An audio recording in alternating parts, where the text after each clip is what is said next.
الحمدللہ رب العالمین والصلاة والسلام علی سید الانبیاء والمرسلین اما بعد اعوذ باللہ من الشیطان الرجیم بسم اللہ الرحمن الرحیم وَلَقَدْ يَسَّرْنَا الْقُرْآنَ لِلذِّكْرِ فَهَلْ مِن مُدَّكِرٍ صدق اللہ العظیم اللہم صلی علی محمد وعلی آل محمد وبارک وسلم۔ عزیز طلباء و طالبات اور حضرات و خواتین، السلام علیکم ورحمۃ اللہ وبرکاتہ۔ اللہ رب العالمین کی توفیق سے دین فاؤنڈیشن کے زیر اہتمام مطالعہ قرآن حکیم برائے طلباء و طالبات کا آن لائن کورس جاری ہے، اور آپ کے علم میں ہے کہ اس وقت ہماری کلاس نمبر 2 ہے۔ پچھلی جو ہماری کلاس تھی اس میں ہم نے قرآن اور صاحب قرآن صلی اللہ علیہ وسلم کے عنوان پر کلام کیا، اور جو حصہ اول مطالعہ قرآن حکیم کا اس وقت ہم پڑھ رہے ہیں، اس کے صفحات نمبر 11، 12، 15 اور 16 سے کچھ پوائنٹس ہمارے سامنے آئے تھے قرآن حکیم کی تلاوت کے حوالے سے، اس کی اہمیت کے حوالے سے، اور یاد ہے نا، ہاں جی، تجوید کے حوالے سے۔ اور تجوید میں بھی 2 باتیں تھیں نا، ایک لحن جلی کا معاملہ، واضح غلطیاں، بڑی غلطی، اور ایک لحن خفی کا معاملہ، اس پر ہم نے کلام کیا تھا۔ اس کے علاوہ ہم نے نبی کریم صلی اللہ علیہ وآلہ وسلم جن پر قرآن حکیم نازل ہوا ان کے تعلق سے کلام کیا، اور قرآن حکیم کی کچھ آیات، بہت مختصر ترجمہ ہی میں نے آپ کے سامنے رکھا تھا کہ قرآن کس کس طور پر نبی کریم صلی اللہ علیہ وسلم کی عظمتوں کو بیان فرماتا، اس پر ہم نے مختصر بات کی تھی۔ آج ہماری دوسری کلاس ہے، مگر وہ لوگ جو فرسٹ ٹائم ہمیں سن رہے ہیں، دیکھ رہے ہیں، ان کی اطلاع کے لیے عرض ہے کہ اس آن لائن کورس کی تمام تفصیلات ہماری ویب سائٹ پر موجود ہیں، tiftif.edu.pk۔ تفصیلات بھی موجود ہیں، اور اس کورس کے حوالے سے کچھ ہدایات بھی موجود ہیں، ان سے آپ فائدہ اٹھائیے، اور کوشش ہے کہ سادہ انداز میں گفتگو رکھی جائے تاکہ طلباء و طالبات جن کے لیے اصلاً یہ کورس ہم نے تیار کیا وہ بھی فائدہ اٹھا سکیں، اور باقی سب لوگ بھی اس سے فائدہ اٹھا سکیں۔ اور آج ہماری کلاس نمبر 2 ہے، اور اس کا عنوان ہے قرآن اور صاحب قرآن صلی اللہ علیہ وآلہ وسلم، اور اس تعلق سے صفحہ نمبر 17 اور 18 پر جو پوائنٹس ہم نے دیے ہیں ان کا انشاءاللہ تعالی ہم مطالعہ کریں گے۔ تو آئیے آج کی کلاس کا باقاعدہ آغاز کرتے ہیں۔ آپ کے سامنے اسکرین پر یہ پوائنٹس بھی آتے رہیں گے، اور آپ کتاب کھول لیں تو اس سے بھی فائدہ آپ کو ہوگا انشاءاللہ تعالی۔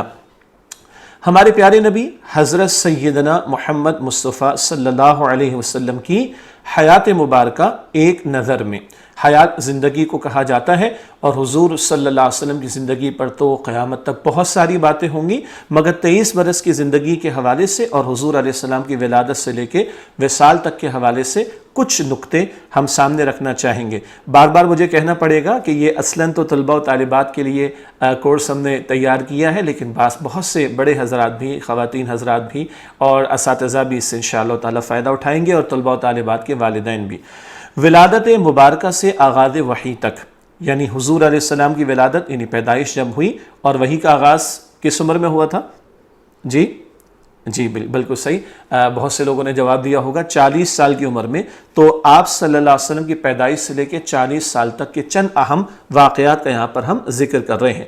اللہ تعالیٰ نے، سب سے پہلا نقطہ ہے، اللہ سبحانہ و تعالیٰ نے سب سے پہلے نور محمد یعنی روح محمد صلی اللہ علیہ وسلم کو پیدا فرمایا۔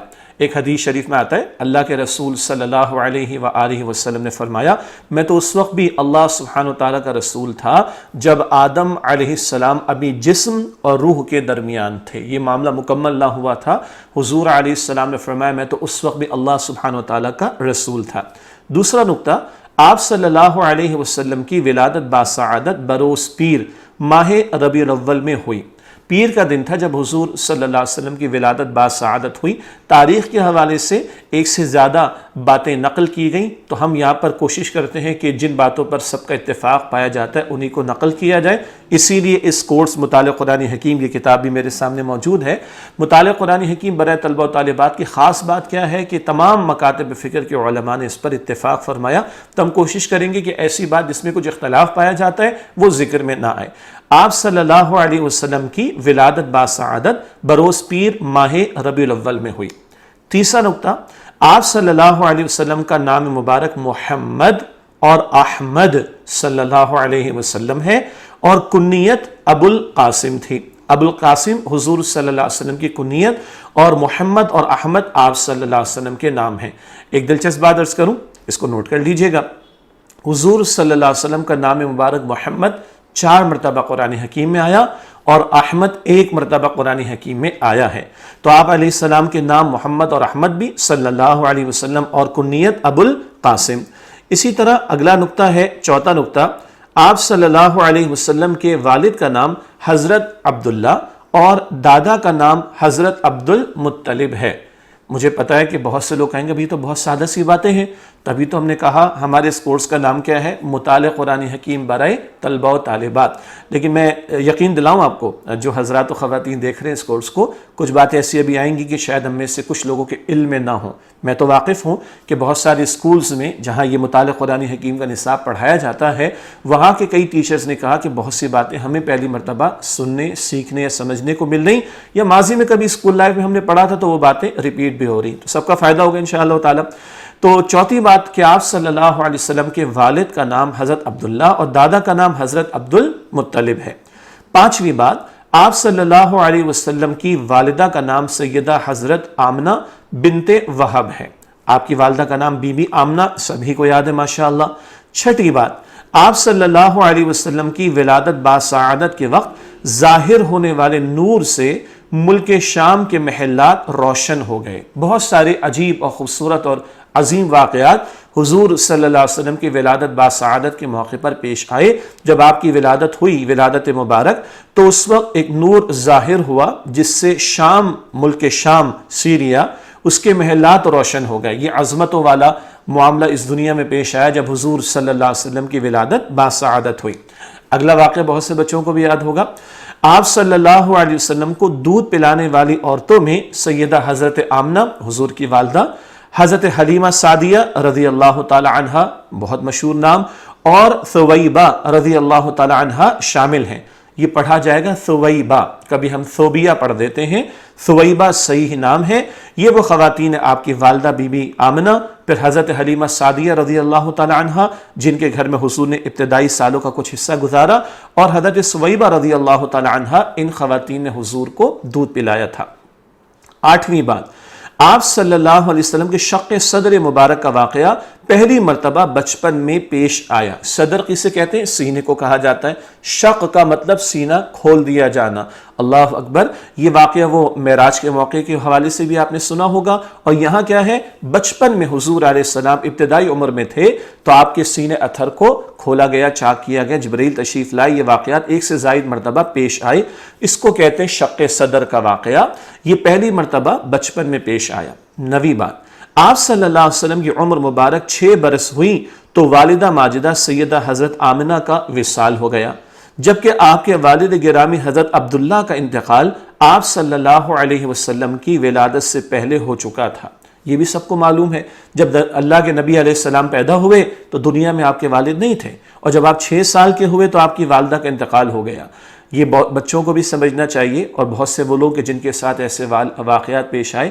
خود اللہ کے رسول نے یتیمی کی زندگی گزاری۔ الم یجدک یتیما فآویٰ، سورہ والضحیٰ میں حضور کے تعلق سے آتا ہے نا صلی اللہ علیہ وسلم، تو خود حضور نے یتیمی کی زندگی گزاری۔ ایسی مشکلات اور کہہ لیجئے مشکل حالات خود حضور کو بھی پیش آئے۔ آج یہ ذہن میں بٹھائیے، جب ہم اور بڑے ہوں گے، طلباء و طالبات کی بات کر رہا ہوں، تو پھر ہمیں اور باتوں کو سمجھنا انشاءاللہ تعالی آسان ہوگا۔ اس کے بعد اگلا نقطہ ہے 10واں نقطہ، آپ صلی اللہ علیہ وسلم کی عمر مبارک جب 8 برس ہوئی تو آپ صلی اللہ علیہ وسلم کے دادا حضرت عبد المطلب وفات پا گئے۔ یہ ایک اور بات ہو گئی کہ جب آپ 8 برس کے ہوئے تو دادا کا بھی انتقال ہو گیا، تو ظاہر کے اعتبار سے دیکھیے والد بھی نہیں، والدہ بھی نہیں، اور اب دادا بھی نہیں ہے۔ 11ویں بات، آپ صلی اللہ علیہ وسلم نے 12 برس کی عمر میں جناب ابو طالب کے ساتھ ملک شام کی طرف سفر تجارت فرمایا۔ حضور نے تجارتی سفر بھی کیے، اس کی بھی بڑی حکمتیں ہیں۔ تجارت کے دوران میں، سفر کے دوران میں بندہ بہت کچھ سیکھ رہا ہوتا ہے، اور حضور نبی اکرم علیہ السلام کو تو سارے عالم کے لیے اور تمام عالمین کے لیے رحمت بنا کر بھیجا، تو لوگوں کے حالات، لوگوں کی مشکلات، لوگوں کے مسائل، ان سب سے حضور گزرے ان اسفار کے نتیجے میں۔ اچھا مشکل لفظ آ گیا، سفر کی جمع اسفاری، جو آپ حضور نے ٹریولنگ کی ہے، سفر کیے ہیں، اس تعلق سے حضور کو ان سارے مراحل سے گزارا گیا۔ البتہ اندازہ کرے 12 برس کی عمر ہے حضور کی، اور حضور نے جو ہے گھر بیٹھے رہنا پسند نہیں کیا، اور حضور نے محنت والی اور جد و جہد والی زندگی گزاری۔ 12 برس کی عمر میں اپنے چچا ابو طالب کے ساتھ حضور نے شام کے ملک کی طرف سفر کیا تجارت کے تعلق سے، اور آپ کو پتا ہے نا بحیرہ راحب آپ نے سنا ہوگا، اسی سفر کے دوران حضور صلی اللہ علیہ وسلم کی بڑی عظمتیں اور نشانیاں ظاہر ہوئی تھیں۔ 12واں نقطہ، آپ صلی اللہ علیہ وسلم نے 25 سال کی عمر میں حضرت خدیجہ الکبریٰ رضی اللہ تعالی عنہا سے نکاح فرمایا۔ یہ پہلا نکاح حضور کا ہے جب حضور کی عمر کتنی ہے؟ 25 سال، اور بی بی خدیجہ کی عمر کتنی تھی؟ 40 سال۔ یہ ذہن میں بٹھائیے، پھر جب اور آگے ہم سمجھیں گے، سیرت کا مطالعہ کریں گے تو باتیں اور کھلیں گی۔ 13ویں بات، آپ صلی اللہ علیہ وسلم کی اولاد پاک 3 صاحبزادے حضرت قاسم رضی اللہ تعالی عنہ، حضرت عبداللہ رضی اللہ تعالی عنہ اور حضرت ابراہیم رضی اللہ تعالی عنہ ہوئے۔ یہ 3 بیٹے تھے حضور کے صلی اللہ علیہ وسلم، جو سب بچپن میں ہی وصال کر گئے۔ اللہ اکبر! 3 بیٹے اللہ تعالیٰ نے نبی صلی اللہ علیہ وسلم کو عطا کیے، اور تینوں کا انتقال بچپن میں ہو گیا۔ کتنے بڑے سانحات کہہ لیجئے، آزمائشیں کہہ لیجئے، جس سے خود حضور گزرے صلی اللہ علیہ وسلم۔ اور 4 صاحبزادیاں تھیں، حضرت زینب رضی اللہ تعالی عنہ، حضرت رقیہ رضی اللہ تعالی عنہ، حضرت ام کلثوم رضی اللہ تعالی عنہ اور حضرت فاطمہ رضی اللہ تعالی عنہ۔ یہ 4 صاحبزادیاں ہوئیں حضور صلی اللہ علیہ وسلم کی، حضرت زینب رضی اللہ تعالی عنہ، حضرت رقیہ رضی اللہ تعالی عنہ، حضرت ام کلثوم رضی اللہ تعالی عنہ، حضرت فاطمہ رضی اللہ تعالی عنہ۔ یہ بھی نوٹ کیجئے گا کہ 4 بیٹیاں جوان ہوئیں، مگر ان میں سے بھی 3 کا انتقال حضور کی اپنی زندگی میں ہو گئے۔ تو 3 بیٹے چھوٹی عمر میں انتقال کر گئے، اور 3 بیٹیاں بڑی ہوئیں، جوان ہوئیں، ان کا انتقال حضور کی اپنی حیات طیبہ میں ہوا۔ صرف بی بی فاطمہ رضی اللہ عنہ جن کا انتقال حضور کے وصال کے 6 مہینے کے بعد ہوا۔ 14واں نقطہ ہے، آپ صلی اللہ علیہ وسلم کو اعلان نبوت سے پہلے بھی صادق اور امین کے لقب سے یاد کیا جاتا تھا۔ اللہ اکبر! ابھی اعلان نبوت نہیں ہوا، مگر سارے مکے والے حضور کے کردار کے اعتراف کرنے والے ہیں، صادق اور امین۔ اور ہاں، ایک اور واقعہ بھی یاد ہے نا، یہاں لکھا ہوا نہیں ہے، وہ کیا ہے؟ 35 برس کی جب عمر تھی رسول پاک صلی اللہ علیہ وسلم کی، تو حجر اسود کو نصب کرنا، حجر اسود معلوم ہے نا جہاں سے طواف کا آغاز ہوتا ہے، حجر اسود کا نصب کیا جانا، یہ 35 برس کی جب حضور علیہ السلام کی عمر تھی تب یہ معاملہ ہوا۔ اور 15واں نقطہ ہے، آپ صلی اللہ علیہ وسلم کی عمر مبارک 40 برس ہوئی تو نزول وحی کا آغاز ہوا۔ کون سی وحی آئی تھی؟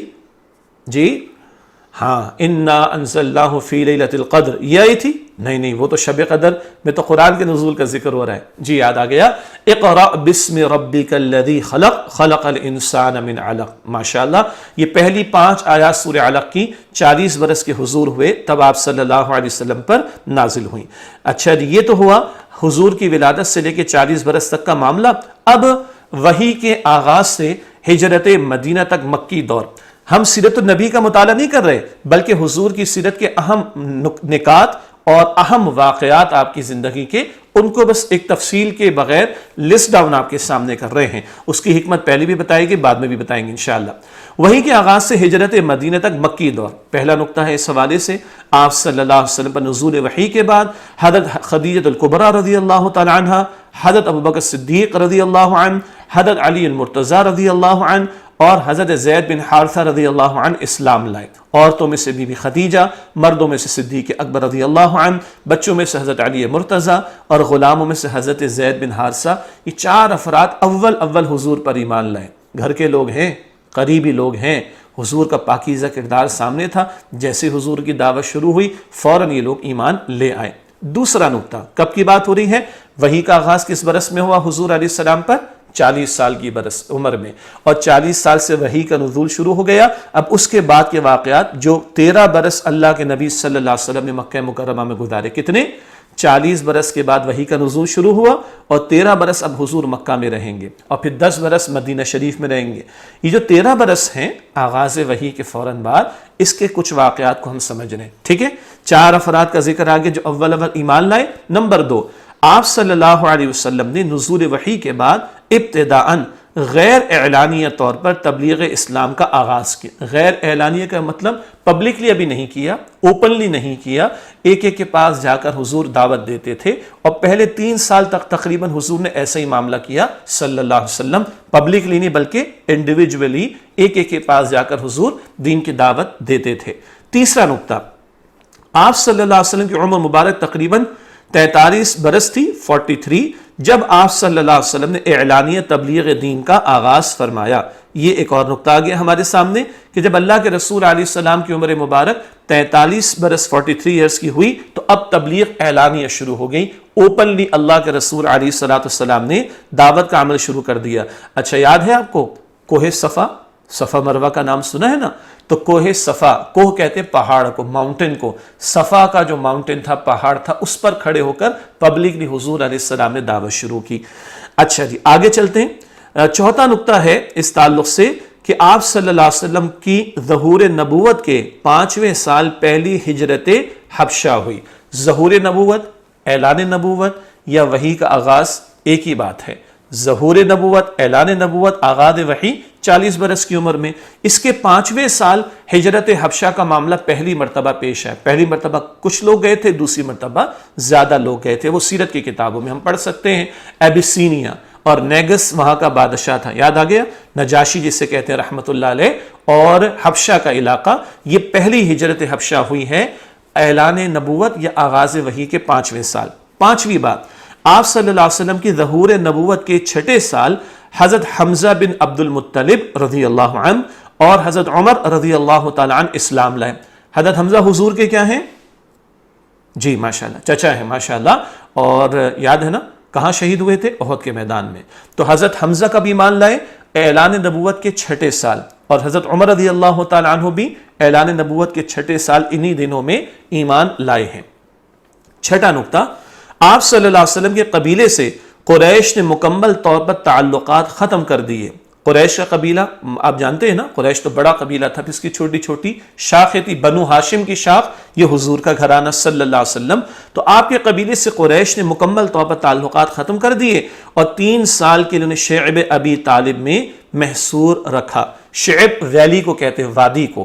تو بنو ہاشم کا بائیکاٹ ہوا، کیوں؟ اللہ کے رسول علیہ السلام نے تو اعلان نبوت فرما دیا اور خاندان والے بہرحال آپ کا ساتھ دے رہے تھے، تو قریش کے لوگوں نے آپ کا سوشل بائیکاٹ کیا ہے اور آپ کو شعب ابی طالب میں ایک وادی میں محصور کر دیا، یعنی وہاں پر محدود کر دیا۔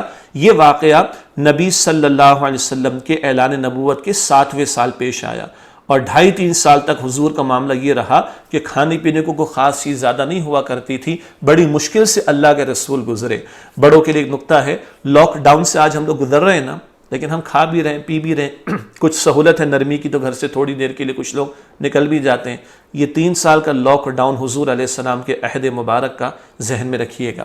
7واں نقطہ، آپ صلی اللہ علیہ وسلم کی ظہور نبوت کے 10ویں سال جناب ابو طالب اور سیدہ خدیجہ الکبریٰ رضی اللہ تعالی عنہا کی وفات ہوئی۔ اس سال کو عام الحزن یعنی غم کا سال کہتے ہیں۔ یہ تو بچوں کو بھی یاد ہوگا، اعلان نبوت کا 10واں سال، اور ابو طالب کا بھی انتقال ہو گیا، جناب ابو طالب، اور سیدہ خدیجہ الکبریٰ رضی اللہ تعالی عنہا کی بھی وفات ہو گئی۔ یہ سال عام الحزن، غم کا سال کہلاتا ہے۔ 8ویں بات، آپ صلی اللہ علیہ وسلم نے ظہور نبوت کے 10ویں سال طائف کا سفر کیا، اور اسی سال آپ صلی اللہ علیہ وسلم کی بارگاہ میں جنات نے حاضر ہو کر اسلام قبول کیا۔ اللہ اکبر! طائف کا واقعہ، کتنی مشقت حضور نے جھیلی اللہ کے دین کے لیے، اور وہاں انسانوں نے قبول نہیں کیا تو اللہ نے جنات کو بھیج دیا اور جنات نے اسلام قبول کر لیا۔ اچھا، جنات کا یہ واقعہ قرآن کریم کا 26واں پارہ ہے اور سورہ احقاف ہے، اس کے آخر میں آتا ہے۔ 26 پارے کی پہلی سورت سورہ احقاف کے آخر میں جنات کا واقعہ آتا ہے، وقت ہو تو پڑھ لیجئے گا انشاءاللہ تعالی۔ 9ویں بات، آپ صلی اللہ علیہ وسلم کی مکی زندگی کے آخری دور میں اللہ سبحانہ و تعالی نے آپ صلی اللہ علیہ وسلم کو معجزہ معراج عطا فرمایا، جس میں آپ صلی اللہ علیہ وسلم کو رب کائنات سے ملاقات اور ہم کلام ہونے کا خصوصی شرف حاصل ہوا۔ ہم کلام، گفتگو کرنا، بات چیت کرنا۔ معراج کا واقعہ تو بڑا مشہور ہے نا، سبحان الذی اسری بعبدہ، سورہ بنی اسرائیل 15ویں پارے کے شروع میں اس کے آغاز میں ذکر آتا ہے، اور یہ آخری حصہ ہے مکی زندگی کا، جب معراج کا عظیم واقعہ حضور کو پیش آیا، رب کائنات سے ملاقات بھی اور کلام بھی ہوا۔ اور 10واں نقطہ ہے مکی دور کے حوالے سے، آپ صلی اللہ علیہ وسلم نے ظہور نبوت کے 13ویں سال ہجرت فرمائی۔ یہ 13واں سال ہے اعلان نبوت کا، جس میں حضور نے مکہ مکرمہ سے ہجرت فرمائی۔ یثرب، یثرب کس کا نام ہے پرانا؟ مدینہ شریف کا ماشاءاللہ۔ اب یہ مکہ مکرمہ سے مدینہ شریف حضور کی ہجرت ہو گئی۔ یہ 13 سال مکہ مکرمہ کے تھے، اب کتنے سال رہ گئے؟ 10 سال مدینہ طیبہ کے۔ کچھ ذکر آپ کے سامنے رکھتے ہیں انشاءاللہ تعالی۔ ہجرت مدینہ سے وصال تک مدنی دور 10 سال اب ہیں۔ پہلا نقطہ، آپ صلی اللہ علیہ وسلم نے مسجد قباء اور مسجد نبوی شریف کا سنگ بنیاد سن 1 ہجری میں رکھا، جو مسلمانوں کے لیے مرکز قرار پائی۔ مسجد قباء، اللہ تعالیٰ حالات اچھے فرمائے، ہمیں بھی عمرے پہ جانے کا، حج پہ کبھی جانے کا ہم سب کو موقع ملے، آمین تو کہیے زور سے جی ماشاءاللہ۔ تو مسجد قباء میں 2 رکعت ادا کرنا عمرے کا ثواب ملتا ہے، اور مسجد نبوی تو حضور کی مسجد صلی اللہ علیہ وسلم، یعنی ہجرت کے فوراً بعد پہلا کام جو حضور اول کر رہے ہیں وہ مسجد نبوی کی تعمیر کا معاملہ اور مسجد قباء کی تعمیر کا معاملہ، اور مسجد نبوی مسلمانوں کا مرکز قرار پائی۔ دوسرا نقطہ، انصار یعنی مدینہ منورہ کے رہنے والے صحابہ کرام رضی اللہ عنہم اور مہاجرین مکہ مکرمہ سے آئے ہوئے صحابہ کرام رضی اللہ عنہم کے درمیان مواخات یعنی بھائی چارے کا قیام سن 1 ہجری میں ہوا۔ کچھ لوگ مکہ مکرمہ سے ہجرت کر کے آئے، یہ صحابہ مہاجرین ہیں، اور باقی مدینہ طیبہ میں تھے وہ انصار ہیں۔ ان کا مواخات کا، برادرہڈ کا، بھائی چارے کا رشتہ قائم ہوا۔ یہ 1 ہجری میں ہوا، اور یہ بڑا عجیب رشتہ تھا، ایک ساتھی کو دوسرے ساتھی کا بھائی بنا دیا گیا۔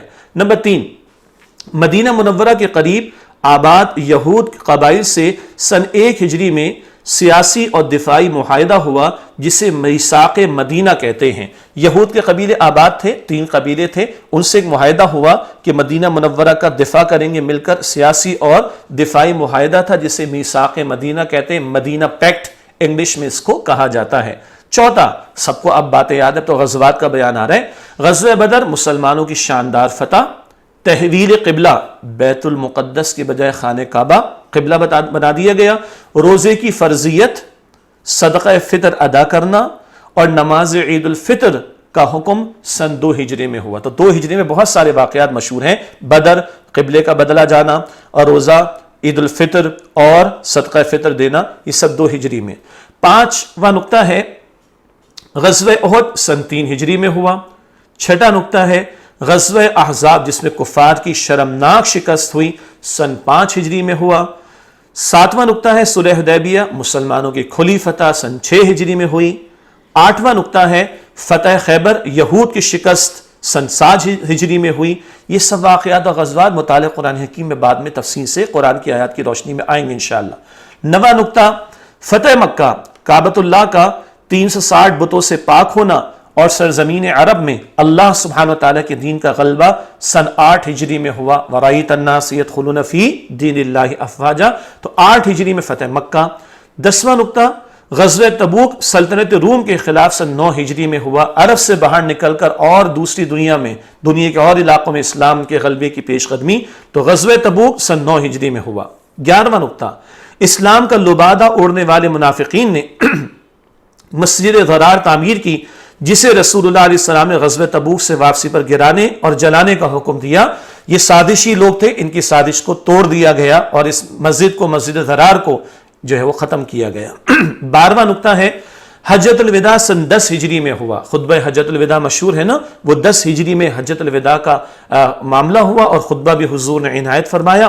اور 13واں اور آخری نقطہ ہے آپ صلی اللہ علیہ وسلم کا وصال مبارک ماہ ربیع الاول بروز پیر سن 11 ہجری میں ہوا، اور حضور دنیا سے تشریف لے گئے صلی اللہ علیہ وسلم۔ عزیز طلباء طالبات اور ناظرین کرام، الحمدللہ آج ہماری دوسری کلاس مکمل ہوئی۔ انشاءاللہ باقاعدہ ہم جو سورہ فاتحہ سے مطالعہ شروع کریں گے وہ کلاس نمبر 5 سے ہوگا۔ ابھی نبی پاک علیہ السلام جو صاحب قرآن ہیں ان کے تعلق سے مزید کچھ باتیں اگلے پروگرام میں آپ سے شیئر کریں گے، اور کوئز بھی انشاءاللہ ہماری ویب سائٹ پر اپلوڈ ہوتا رہے گا۔ اللہ تعالیٰ سے دعا ہے کہ اللہ تعالیٰ ہمیں قرآن سیکھنے، سمجھنے، اس پر عمل کرنے کی توفیق عطا فرمائے۔ وآخر دعوانا الحمدللہ رب العالمین۔ السلام علیکم ورحمۃ اللہ وبرکاتہ۔